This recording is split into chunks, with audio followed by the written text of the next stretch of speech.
Hey everyone there out in YouTube land.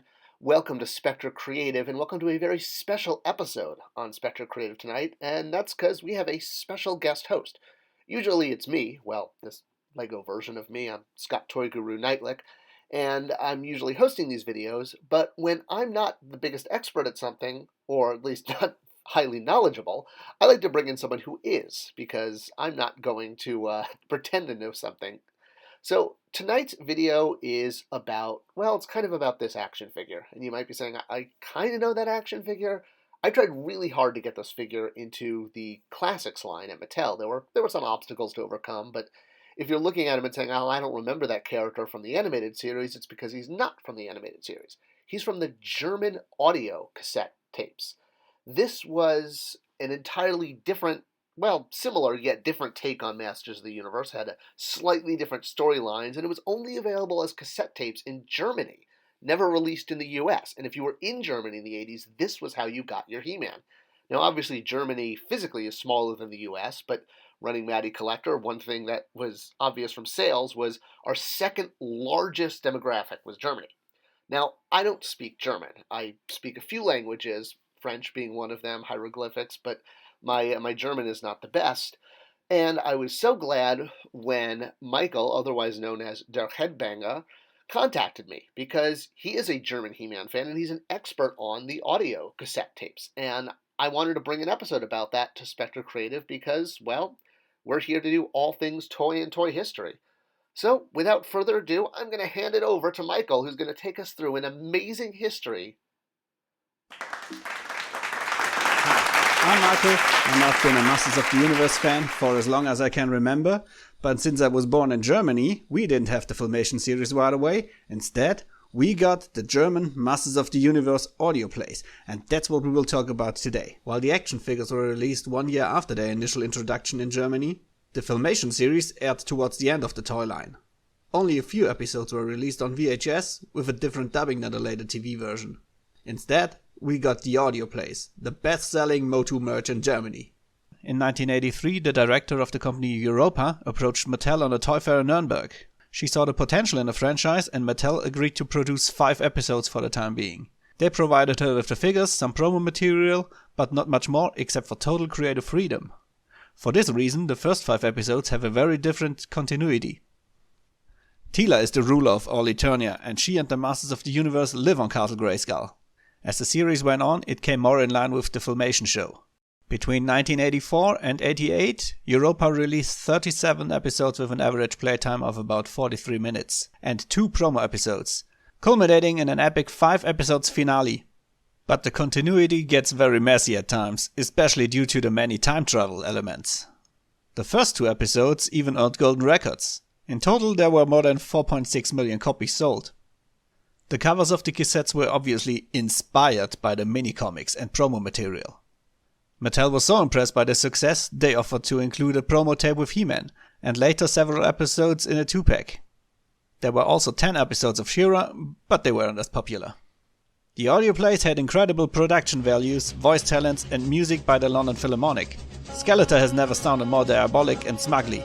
Overall, the audio plays have a very dark and serious tone to them, have very little cartoonish elements, and are at times really terrifying.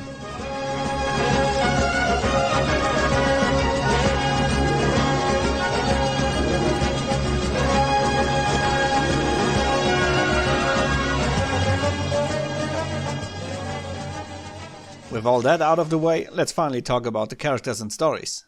In this graphic you can see how often characters appear in episodes. The darker columns represent actual speaking parts. He-Man and the Defenders of Eternia are called the Masters of the Universe, or more often than not, the Giants of the Universe, a common translation or tagline for the brand in Germany. But being called a barbarian is an insult. The uncivilized time of barbarians has long passed. He-Man isn't as overpowered as he is in some other media. He is about as strong as 10 men. Interestingly enough, as Prince Adam he's still half as powerful as He-Man, but that's just used in one episode. He summons the power of Grayskull, not just for his transformation, but also for a boost of morale or some extra power. Bei der Macht von Grayskull, ich habe die Zauberkraft.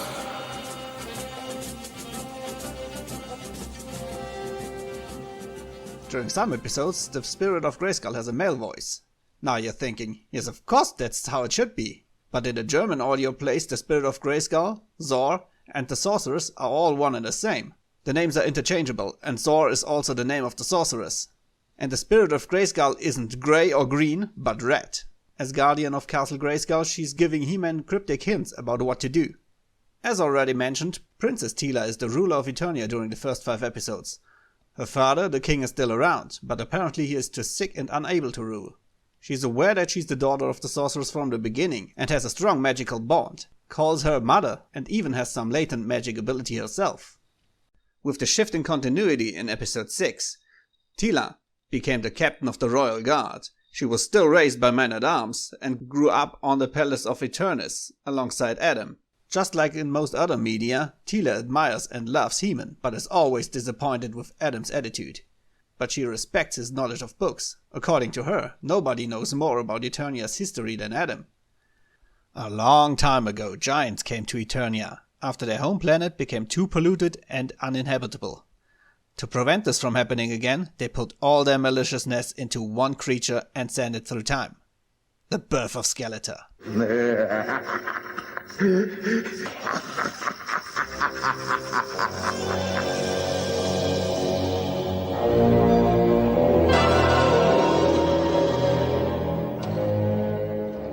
After 300 years, the home planet of the giants was healed and they returned home. They don't seem to have learned their lesson, however, since the lush area where they lived during those 300 years turned into a desert known as the Sands of Time. Only statues and ruins remain since they left. And the time machine they used to send Skeletor away. Skeletor's stronghold, Snake Mountain, is called Castle Dragonstone in Germany, until episode 16. Skeletor is more of an engineer than a wizard. He builds all his machines and robots himself, and needs to ally with a mage, if his MacGuffin for the episode is of a magical nature. Merman is Skeletor's rival. They hate each other, and if they join forces, they do so reluctantly, and will betray one another in the end. Zodek is the ruler of the cosmos, the cosmic wizard. He seems to be all-knowing and all-powerful, a trickster, but nobody knows what he's after. Zodek acts more like Q from Star Trek and tries to teach He-Man and Skeletor lessons. He might even know He-Man's secret. Apparently Zodek created a bridge to Earth thousands of years ago in a cave in the plains of Perpetua to bring dinosaurs to Eternia. Why? No idea. But Earth seems to be important for some reason. Orko's spells fail most of the time, just like in the Filmation series, and he has to return to Trollan to drink from the source of magic to replenish his powers. Because he's able to teleport himself, he's crucial to the plot of many episodes. His spells always start with the same lines: "O Orko from the wizard's land, come and lend me a helping hand," followed by another vague rhyme. Now it's time for some speculation. During one episode when Orko's spell fails, he remarks maybe it failed because he already used the spell before. Is that why his spells are always so inaccurate? Because he can only ever use every spell once? Webster is very cautious and the voice of reason. When Skeletor's schemes become too heinous and dangerous, and Skeletor doesn't listen to Webster's warnings, he doesn't hesitate to go ahead and warn He-Man. Webster found an ancient stone tablet. Skeletor held this tablet once before in his hand, but a traitor took it from him. Webster notices that Beastman is afraid of the tablet, and when Skeletor proclaims, "You are a fool, Beastman, but that's my fault," he decides to investigate further. Beastman tells him he thinks he hasn't always been stupid, and agrees to be put in a trance by a venomous spider, despite his arachnophobia. While in trance, Beastman remembers he was once the leading scientist of his people. He found the tablet and realized it held the instructions for a machine that would destroy Eternia. Since the tablet was indestructible, he altered it, so the machine would only work while submerged to the lowest point in the sea. Afterwards, Beastman threw the tablet in the volcano. Skeletor tortured him and injected him with painful poison until he lost his sanity and became a slow-witted but loyal servant. After the trance ended, Beastman could neither remember nor comprehend anything that has happened to him. Just that Skeletor did something to his head. Man-E-Faces is a time traveler from the past. He was a victim of the experiments of a scientist who wanted to build an army. But Man-E-Faces' resolve was too strong, and he managed to escape through a time portal. His daughter, however, was frozen in materialized time and he had to leave her behind. According to Skeletor, she was at least as beautiful as Teela.